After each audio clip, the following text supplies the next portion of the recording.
Newman, you were tuned into the Combat Jack Show, www.pncradio.fm. I'm surprised Jay Slater didn't say the Elliott Wilson. I was too early on that Combat Jack. Right? Tell him, man. I hate Combat Jack. I was like, yo, Combat Jack, you got something with this thing, man. You might have to keep going with this, man. Elliott was one. I think you were like the first official co-sign. I always do nice things, man. Like you see how niggas No, this is what I want to ask you, man. This is what I want to ask you. I'm a benevolent nigga. You have always been good to us, like from day one. I was shocked at how good you are as a radio performer. You were shocked? Well, I didn't know. You was real good. You're real good. We impressed you. Yeah. But so you've always been good to us from day one. Yes. And I've always fucked with you. Pause. No, that's not a pause. Your wife said that's not a pause. Okay. But the question is this. I fuck with you too, Combat. In my travels, your name will come up. And people will say they don't fuck with you. Do they know me? And I'm like, why don't y'all fuck with Elliott? You might have seen me in the And there's seat, so many people that don't fuck. Why people? Holla at me, nigga. Why do people not fuck with you, Elliott? He might be drunk now. Like, when why you don't know me? Like Dallas? My nigga just played.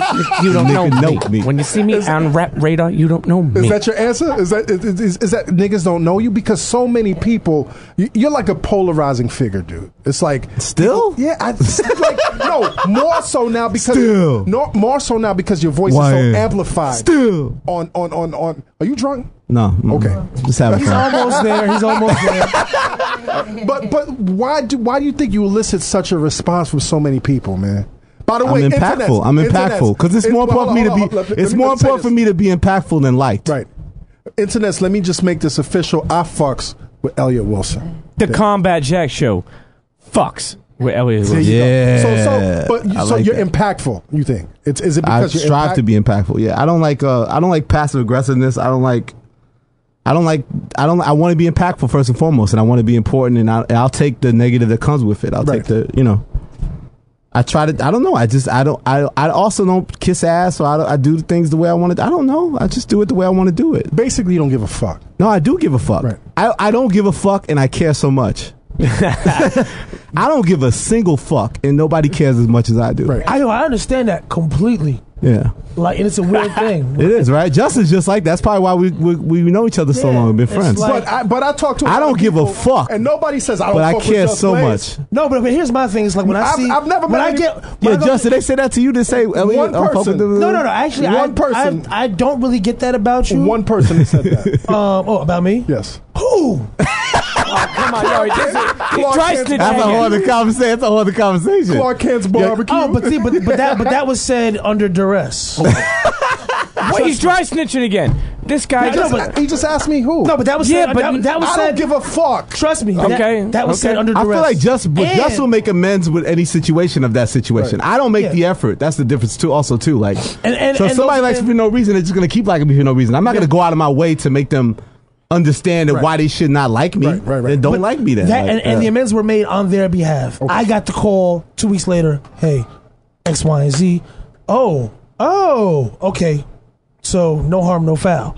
But just explain. I don't give a fuck. It's hard to explain, but I care so much. On one hand, right? At the end of the day, I know that let's just take Twitter for example. The things that people might say to me or about me on Twitter. I get a lot of wild stuff on my timeline. And on one hand, I don't really care what somebody who doesn't know me and doesn't affect my daily life. You also understand why they would say crazy shit to you. You would understand why. And certain things I can understand, but then sometimes you hear certain things and you're it's the right thing that gets you off. Right. Pause. So, it's like... Good pause. That was a good pause. That was a skillful Listen, pause. internets, you don't Guilty like when we charged, say... Just. You don't like when we say pause? Not to cut you off, Just, but they don't like... A lot of people are saying, listen, grown men are saying pause. Rewind that shit right was there. Rockefeller sessions. That was a good That's fucking Rockefeller pause. sessions. But that's a lot of Rockefeller sessions. That's an A-class pause, internet. That's my Hov and Dame Dash training. Yeah, that's back where you were. Yep. I get it. Like, there's some... On one hand, you don't care. But on the other hand, you almost care too much sometimes. You're emotional about it. Right, and people will say, you know what it is? I think when somebody strikes a nerve and you do care, like, it takes a lot to get you to care. But when you do, it strikes a nerve so deep that you almost go too hard to either rectify, fix, or address the situation. You can't make everybody like you. I also feel like a lot of people don't know me. Like, they'll build a strong perception of me before they even get to know me. Like, I think most people think I'm an asshole till they meet me. That's why I get a lot of love on the street. Like, somebody want to take a picture with me. Like, they're always shocked that I'm approachable or I'm a nice person. Like, they almost think I'm going to be on some star shit or just be an asshole. Oh, asshole, yeah. Yeah, and like, so then it's always that way. And then I'll get that love on Twitter, and that'll make people even more angry that don't know me, because it's like, I met Elliott Wilson Street. He's a cool nigga. He's a real nigga. Like, so then if you already don't like me, you're like, here's this guy with, you know, his little fan base of people. Blah, blah, blah. Yeah, stroking these people that say he's dope when I don't like this nigga. Like, it's like when people meet me in the street and they start asking me video game questions, and I'm like, I don't know anything. I'm sorry. I don't. But they're like, but I saw you every month at Double XL. Well, and I'm like, yeah, but like, part of that was due to a bet. That was a bet? Oh, you don't remember the bet? I don't remember the bet. There was a bet. I don't remember the bet. There was a bet that Elliott made with another individual who worked at Double XL at the time that I wouldn't last 2 months. So I said, all right, now I have to do this. And you knew that? Yes. Okay. I found out. Word? Somebody okay. Somebody I found said out if you would that last might have been 5 years Was that a with real this bet, show. though? I was just talking shit. I wonder if I got some money off that. But- She got some money off that. Did Yes, she get money she- off it? yes. She did? She should have. She should I have. think she did. Yeah, she did. Yeah. But then also it was that. It was something that I have interest in technology in general as well. So whether it was video games or other CES coverage or whatever, like, it was something that I was genuinely interested in, because it all came back down to technology.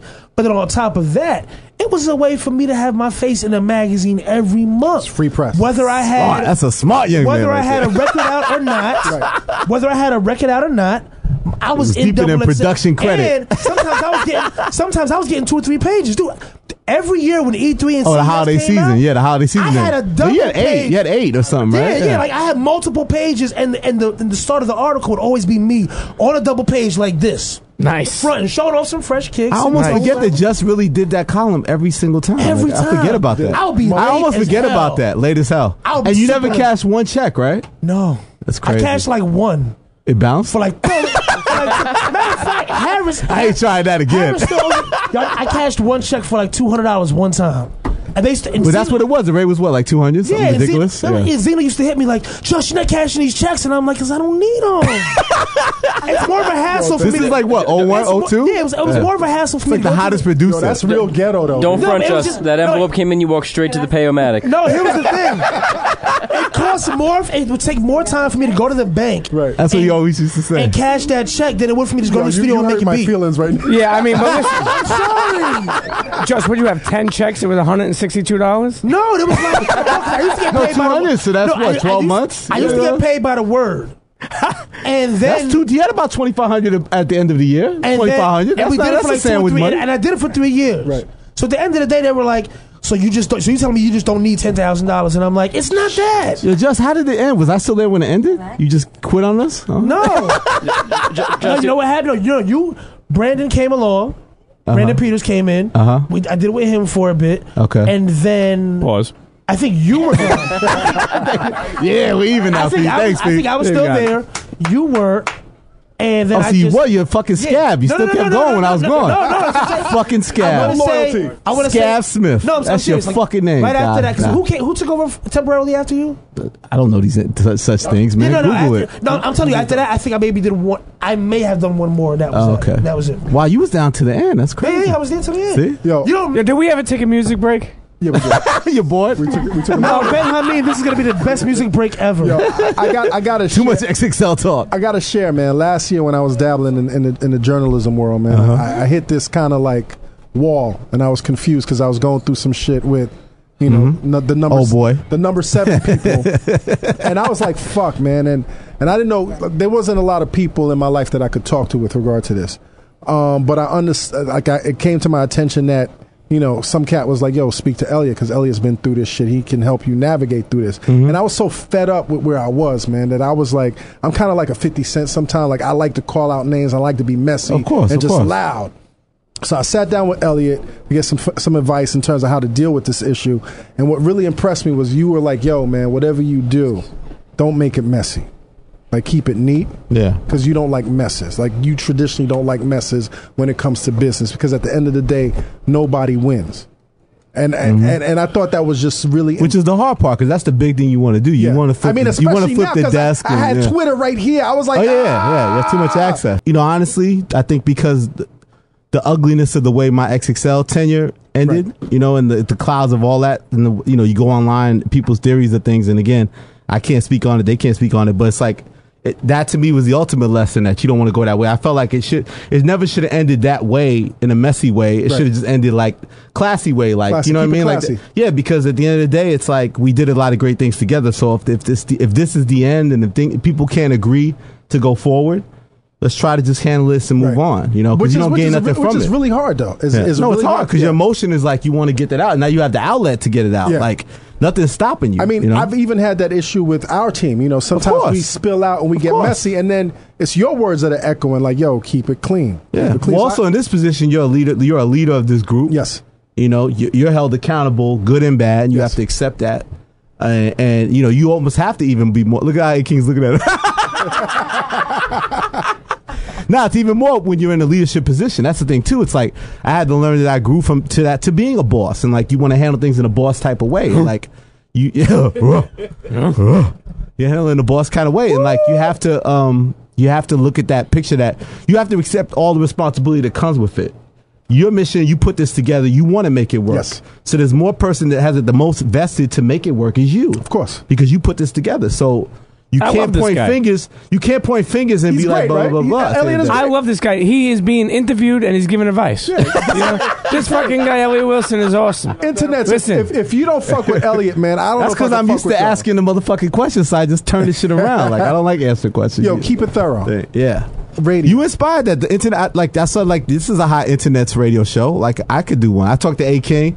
We sat down and like we was talking about doing certain things, and like, and then it just came together to do that. And like I felt what I like about it is that it forces me to really really go through the music of the week in hip hop and see what I like and what I don't like, because you could blog stuff all day, but I mean, you're really sitting down listening to everything that you put up or everything that exists. Now I download every mixtape. I at least go through it real quick. You know, I may not sit there all day, but anything that comes out that week, I take the time all day, like either late Thursday or all day Friday before I do the show, and I really, you know, go through music. And I remember you just hit me. It's like, where do people have a real outlet to really hear like this week in hip hop in a real way?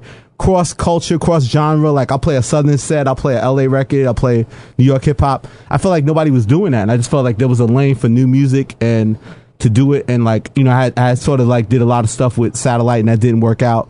And like, you know, you inspired me with your show and what you guys are doing. And like, you know, if you do great content, it doesn't matter who's housing it. Right. People are going to listen. I feel like nobody was galvanizing social media to also be a part of it. Now a lot of artists are being very supportive. I try to get like drops for the show and things that like inspired me. You're doing a great job with that. Things that inspired me like growing up. Like, you know, like me and Justin, you know, listening to Red Alerts and all those type of shows and growing up and being inspired by hip hop. So I try to bring that essence to it. And I feel like people get that off the internet, but there's no place that really houses it. Right. It takes a long time for these records to get into rotation. But you're still playing by these terrestrial radio rules that are really limiting. And Satellite could play it, but it's kind of in a disjointed way. You know what I mean? With their agenda. I'm very disappointed with Satellite. I'm very much because Satellite was supposed to be the great emancipator. No, and then they have people that from terrestrial radio programming it. Right. So it's pretty much very similar, except it's just kind of like national, where there's not a bias to a different region. You can curse, but even I don't want that too much. But it's more so like it's still programmed about focusing on certain hit records and key records. It's more cross region, where in New York you're going to favor New York artists a little bit and get 4 or 5, you know, get a Mano song, get whatever in the rotation because you're in New York, Jim Jones. So like it doesn't have that element of it, but it's still very much programmed in the same way that terrestrial radio is, and because the same people involved. So this whole idea of like this great creative freedom and that you could do a talk break for 12 minutes, like only internet radio gives you that, which is why people are connected to your show and your content, because there's limitations. If you're on a good roll with Fab, you can stretch it out to past 5-6 minutes. There's no rush to chop it up. There's no rush to do it, and that's how people don't listen to things in that way anymore. People don't want content in this little box of this is how it has to be, and then you have to play this at the top of the hour. Nobody gives a fuck. Like, we're beyond that. They make their own shit, and it's like, you know, I could play a Slaughterhouse freestyle that's like 10 minutes long, and then play Chief Keef or play whatever I want after that, and really present it in a real way. And no one's doing that, you know. Yo, as an elder statesman, man, as a fellow elder statesman, what do you feel about the ugly side of the current state of rap right now? You mentioned Chief Keef. You mentioned, you know, like you mentioned a hot topic in terms of like what's really going on right now with the way the music so accurately reflects society and the way society so accurately reflects music. The violence right now with the kids. Well, I think the reason why the Chicago thing is kind of disturbing is because they're such young people. They're young kids. They're teenagers. Go hard with the guns in the video. I mean, It's very discouraging. No, we're older, you know, and like we're adults, so it's like to see teenagers and kids that still aren't fully developed their own point of view be so influenced by the environments and that then they're being from. murdered. You know what I'm saying? Actually being but murdered. artistically, there is something catchy about like us, Little Reese, and that. Like somebody hit me and was just like, Twitter was like, but what is it about these young Chicago kids that they've able to like rap over these like trap beats? But like and float over them, like, you know, the big comment is a rapper now say somebody floated over a track. Right. Like even if their bars or their lyrical things aren't fully there, it's like their cadences are very much. You understand why these records are working and connecting hypnotically and sonically. It's very hypnotic. It's very hypnotic. It pulls you in. It pulls you in. It lulls you in. What you don't like is the dark side of the reality that these kids represent. Right. You know, but that's still our culture, and you know we have to address it. You know, but I think that. Artistically, I try to understand it. That's what my first reaction is, to not be judgmental of it and try to understand why it's connecting. You know, like I like the Lil Durk Us record. I don't like Little Mouse Get Smoked. Right. You know, I understand why it's catchy, and I like the money dance, and that part of it I think is catchy and like cool, like whatever. But he's really like not fully there rapping, and like he's offbeat, and it's just really not fully there artistically to me. You know, so I try to understand it. But I mean, what we don't like is that it does represent things that are bigger than hip hop. Right. The violence in Chicago and how the youth is so influenced and connected to it. It's a dark time. But, you know, and even Gucci Mane reigniting his beef with Jeezy in a way, because he's got a project coming out, and, you know, and you know, he did an interview, and then Jeezy had some slick comments, and then he feels like that gives him a lane to sort of reignite this beef, which was a real beef that people got killed, you know, someone got killed, and, you know, so it's like, you don't want to go to that dark place, you know, and where people feel like they're not necessarily happy where their career's at, and they got nothing to lose, and, you know, there's real ramifications with people's actions. So how does someone like yourself address that? Like, how does someone? Here's what I think people get really naive, and they think hip hop beef is all entertainment, and they think that just because people resolve differences, that means they should just run and do a record together. Like, I know it's like that doesn't work that way. Like, everybody's not Jay-Z and Nas did it and whatever, but that doesn't mean it works that way. And like, especially if real things have happened, if there's been a real incident where people either got hurt or got killed, if there was a real altercation, which a lot, you know, 50 and Ja Rule had real altercations. Yes. Jeezy and Gucci Mane had real altercations. Now Jeezy and Ross have had real altercations. So once you have that, it's like people want to think that with my power, like their perception of my power, that Elliott can Farrakhan this out. He just needs to sit down and sit Jeezy down and Rick Ross. It doesn't work that way. These are grown men with real issues with each other, and like there's too many people in their circles representing them. It doesn't work that way. You can respect somebody and keep it moving. You know, put that beef on the past and keep it moving. Doesn't mean you have to hug it up. Doesn't mean you have to fucking make songs together and act like you're fucking besties. Kumbaya and the whole night. It's like, I think people got it twisted. Like, it's either your enemies or you get in the studio and make a record, do it for the culture. Nah, it's like, just keep it moving. You know, it's in the past. Keep it moving. Before the year's over, will you have an MMG chain, Elliott? I don't have one now, but you know, you deserve one though. You deserve. I'm just saying, before the year's over. You no, but that's the an thing. MMG one. When I was at XXL, just would tell you everybody, because 50 Cent was the hot rapper, and we put 50 over it. I had a G Unit chain, I had G Unit sneakers, I had G Unit hoodie. And Interscope was on the payroll. Jimmy Iovine was my father. You had an Aftermath watch. You had an Aftermath watch. And an so it's funny that the hot niggas, and I'm still a hot nigga, that I'm on the payroll of the hot nigga. And that's why I say it's like, the hot nigga doesn't need me to be on their payroll. They're the hot nigga. The struggle nigga needs to cut me a check to make them hot. Why would the hot nigga need to pay me to be on? You know, I guess they're hot, but I guess I need them. I guess they got to keep and their dominance. And then you know what understands that the behind the scenes, it's like any relationship with artists, as you know from your experience, and Just knows. You go through behind the scenes where you have falling outs, and it's like fuck you too, blah blah, and they don't fuck with you for a couple of months. Right. I've had that with all these artists, you name them, but people don't know that behind the scenes because I don't go run to the Twitter like, this nigga tripping. Don't he know all I've done for his brand and his movement? I'm like, I'm gonna stay hot. This nigga's tripping. He's feeling himself. This nigga's feeling himself right now. Like he's the man right now. He's feeling himself. He's having this rapper moment where he's the Don, and I'm eating off him. So he's spazzing on me. So he put me on ice. I'm putting him on ice. All I can do is stay hot. Stay hot with everything else that I'm doing, with the other relationships I have, the other artists. Stay hot, stay relevant. When it comes back around for him to be in the mix, he's going to try to resolve it to come back around. Because you stay out. Like when artists used to get mad at XXL, and Vanessa would be bugging out, like, so-and-so's not fucking with us. He's cursed us out. He's blah, blah, blah. I was like, write his name on a list. Put his name on a list. He'll come back around. Watch. Like, we're just going to stay hot. Like, that's my answer to that is like, we're going to stay hot. But people think that it's always like, we're all on the same page. Every hot rapper of that moment that people think I'm on the payroll of, I've had falling outs with, it comes back around because I stay hot, I stay relevant. Right. I'm not on their payroll. I don't need to be on the payroll. I'm making money off them. No brown paper bag? No, because I have my own credibility. I want my money with pride. I want money. I'm not a sucker nigga. I want to make my own money, and I don't want to be indebted to anybody. I don't work for none of these niggas. I never worked for a record company. I never worked for a label. I never worked for a management company. I don't know what that's like.